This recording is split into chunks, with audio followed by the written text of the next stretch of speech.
La sélection naturelle ne favorise pas les plus forts ni les plus intelligents, mais ceux qui s'adaptent le mieux à leur environnement. Sur Tinder, les femmes ont 25 fois plus de succès que les hommes, alors qu'il n'y a pas 25 fois plus d'hommes sur l'application. Même si ce résultat s'explique par l'hypergamie féminine, elle n'est pas la seule responsable. En réalité, l'application Tinder intègre un algorithme favorisant les profils très attractifs et désavantage ceux qui sont le moins attractifs. Tinder manipule la visibilité des profils masculins pour promouvoir l'hypergamie et maximiser les revenus générés sur les hommes. Frustrer des hommes en les privant de visibilité, ça les pousse à acheter un compte Tinder Premium. Le marché était biaisé et les inégalités ont été accentuées. Ceci est un parfait exemple des modifications que l'on peut apporter sur un marché et ses conséquences. Depuis plusieurs années, on observe ainsi des modifications sur le marché des rencontres. Le plus grand changement en cours, c'est la centralisation des rencontres. Et ce phénomène permet d'expliquer certaines tendances sur le marché. Et aujourd'hui, nous allons voir ce qu'est un marché centralisé, quelles sont les conséquences d'une faible diversité des marchés, et surtout, la nature de ce nouveau marché hyper connecté. Pour bien comprendre cette vidéo, il est nécessaire d'avoir vu les épisodes 9 et 10. Avant la libéralisation du marché, les gens se mariaient plus souvent et très tôt. Chacun avait peu de partenaires sexuels au cours de leur vie. Il y avait des lieux propices aux rencontres. Le bal, par exemple, représentait une part importante du marché, puisqu'on estime qu'en 1960, 25% des couples s'y formaient. Aujourd'hui, c'est seulement 2%. Après la révolution sexuelle, toutes les interactions entre hommes et femmes deviennent alors une opportunité de relation. Ainsi, la rue, le travail, le cercle social ou encore l'école deviennent des lieux de rencontre et de séduction. Toute occasion était bonne pour rencontrer une femme, il n'y avait pas de lieu dédié pour ça. Toute femme était potentiellement disponible, donc abordable. Les nouvelles technologies ont ensuite modifié toutes nos habitudes. On envoie un PDF de son CV pour trouver un travail, on parle avec nos amis sur Snap, et bien sûr, on rencontre l'amour sur Internet. Mais cette option est vite devenue une obligation. Maintenant, la majorité des rencontres se font en ligne. Et en quelques années, cette méthode de rencontre est devenue la plus populaire, écrasant toutes les autres. Elles deviennent trop obsolètes, voire primitives. Les gens passent un temps important sur leur téléphone, et en quelques minutes, ils ont accès à un nouveau marché. Quoi de plus facile aujourd'hui que de faire des rencontres, peut-on se dire. On estime aujourd'hui que 39% des couples actuels se sont formés en ligne, surtout en ce qui concerne la jeune génération. Particulièrement dans cette période de pandémie, où les bénéfices et usages d'applications de rencontres ont été grandement boostés pour le plus grand plaisir de ces entreprises. Ainsi, l'argument « Tinder, c'est pas la vraie vie » ne tient plus vraiment quand on prend en considération le fait que la majorité des relations et que le sales à venir sont déterminés par Tinder, les applications de rencontres et autres supports sociaux en ligne. Même si les sites et applications de rencontres représentent la moitié des méthodes de rencontres en ligne, la plupart des services en ligne, tels que les réseaux sociaux, présentent des fonctionnalités similaires. Il y a une importance disproportionnée portée au physique, permet d'afficher son statut social et sa valeur aux yeux de tous. TikTok ou Instagram sont les plus populaires en ce moment et représentent bien ce que nous disons ici. Ils permettent aux femmes d'avoir des contacts avec un grand nombre d'hommes, et de nombreux hommes, frustrés pour la plupart, vont se comporter en simp et graviter autour de ces femmes, pourrissant ainsi leurs attentes et leurs critères de sélection. Le féminisme a beaucoup participé à la fin de ce marché traditionnel, notamment avec le fameux pas dans la rue et #MeToo. Ils ont fait germer l'idée que parler à une inconnue, c'est la déranger, créant ainsi une réelle inhibition chez les hommes. Bien que les femmes désirent que les hommes fassent le premier pas, ils craignent aujourd'hui de parler aux femmes et à raison. It's really random. I just thought you were cute, and I just thought you were really cute, and I want to know if I could get your number. Le seul moyen pour eux de retrouver un peu de courage, c'est de discuter à travers un écran. Et pour les femmes, les options en ligne sont plus intéressantes que les vraies. Et le virtuel leur offre une certaine sécurité ainsi qu'une position préférable.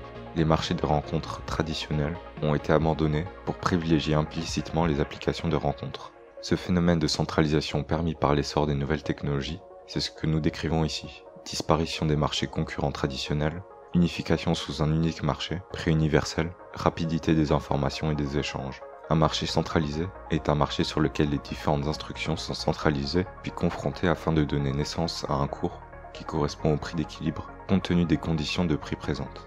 Un marché centralisé s'oppose à un marché peer-to-peer où les deux parties se mettent d'accord sur le prix de la transaction sans que soit réuni l'ensemble des instructions présentes sur le produit.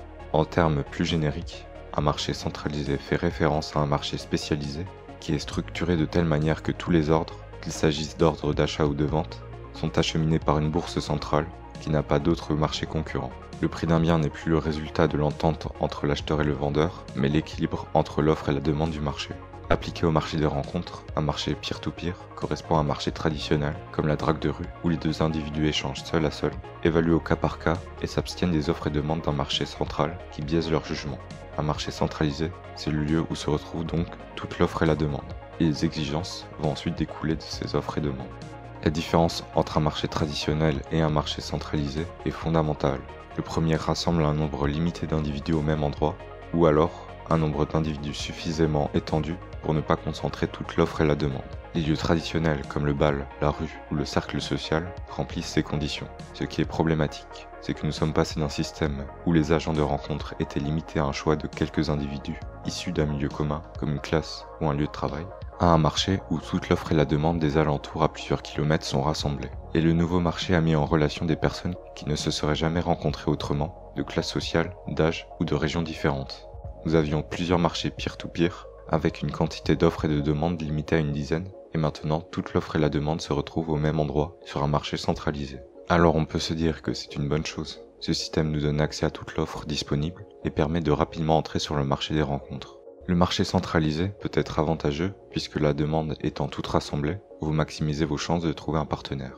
On peut se dire que c'est bien pour les hommes qui n'ont plus à subir la pression d'aller aborder une fille frontalement. Toutefois, de manière assez évidente, centraliser un marché a des conséquences négatives sur nos rapports amoureux. Puisque les offres sont nombreuses et à portée de main, les prises de décision se font rapidement. Sur Tinder, on examine le profil seulement en quelques secondes, le temps d'évaluer la valeur de la personne. Dans ces conditions, il n'y a de la place pour les facteurs internes, comme la confiance en soi, la personnalité, que dans un second temps. Les facteurs externes, comme le physique, deviennent les caractéristiques primordiales. Alors que votre personne joue un rôle dans les modalités de la transaction, que la sociabilité et vos talents de négociation entrent en compte en peer-to-peer, ils n'ont plus vraiment d'importance sur un marché centralisé. Les facteurs internes peuvent jouer sur un marché peer-to-peer, mais perdent de leur importance dans un marché centralisé. Les principaux leviers de compétition se jouent sur le prix par rapport à la valeur de la personne. Pas de négociation ou de marchandage, seulement un prix, c'est-à-dire votre valeur, couplée à vos standards de sélection. Même si les relations sociales réelles présentent des qualités de marché décentralisées, il faut rappeler que les dernières générations sont celles qui ont le moins d'amis. Les millennials se sentent de plus en plus seuls que les autres et ont moins de relations sociales et, fatalement, le tout cumulé, sont la génération qui voit ses échecs amoureux se multiplier. Qu'une seule option s'offre à eux alors, le marché centralisé. Ainsi, la centralisation du marché permet à ce dernier de moins partiellement remplir les conditions de la concurrence parfaite entre l'offre et la demande, des caractéristiques qui n'existent pas dans les marchés pré-68 et même avant l'ère d'Internet. La libre et permanente fluctuation des prix, la transparence et la vitesse de l'information, ainsi que les mobilités des agents du marché, assurent un équilibre entre l'offre et la demande. Les agents pourront ajuster leurs prix, donc leurs exigences, en fonction de l'offre et de la demande, c'est-à-dire de la concurrence et de leur succès. Un homme qui n'a qu'un match sur 100 se devra d'accepter ces quelques femmes, ainsi de baisser ses standards de sélection, donc son prix. Une femme qui a plein de matchs se devra d'augmenter ses exigences, donc son prix, parce qu'elle ne peut accepter tout le monde.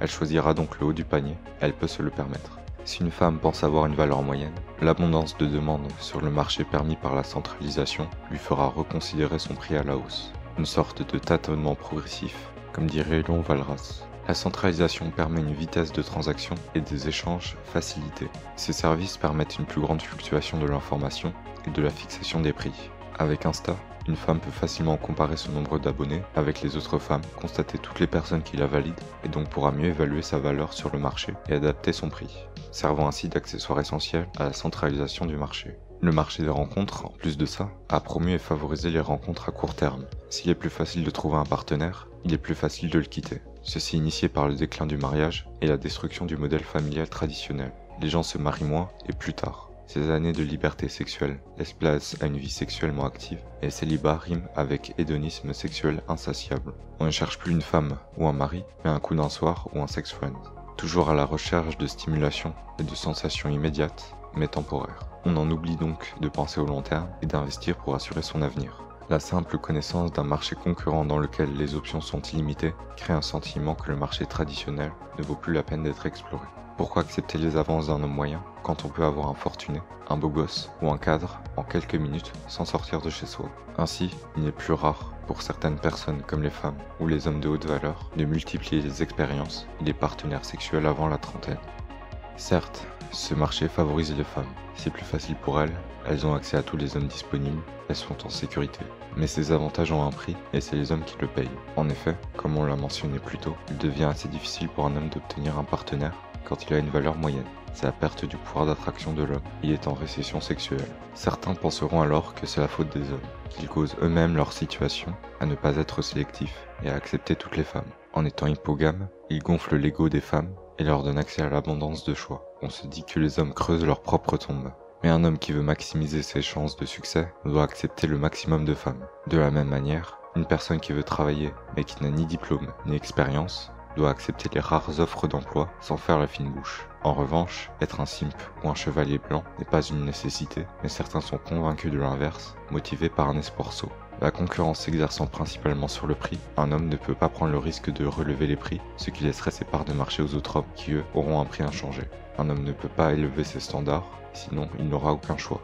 Chaque homme est contraint d'accepter les règles du jeu et ils n'ont pas d'autre alternative apparente ou à portée de main. L'intérêt personnel passe avant l'intérêt collectif et s'il a l'impression qu'accepter toutes les femmes permet d'augmenter ses chances, il le fera. Pour réduire l'inflation féminine, il faudrait que l'ensemble des hommes se concertent pour relever les prix tous ensemble. Mais le nombre important d'hommes sur le marché rend les communications, la surveillance et les accords impossibles. Le système est individualiste et promeut la réussite personnelle ainsi que la compétition intrasexuelle plutôt que la coopération. On n'est plus sur 2-3 mecs qui se disputent une fille au bal de fin d'année, mais sur 80% de la demande masculine qui se dispute 20% des filles disponibles pour reprendre la loi Pareto. Et ça, c'est une conséquence encore une fois du marché centralisé.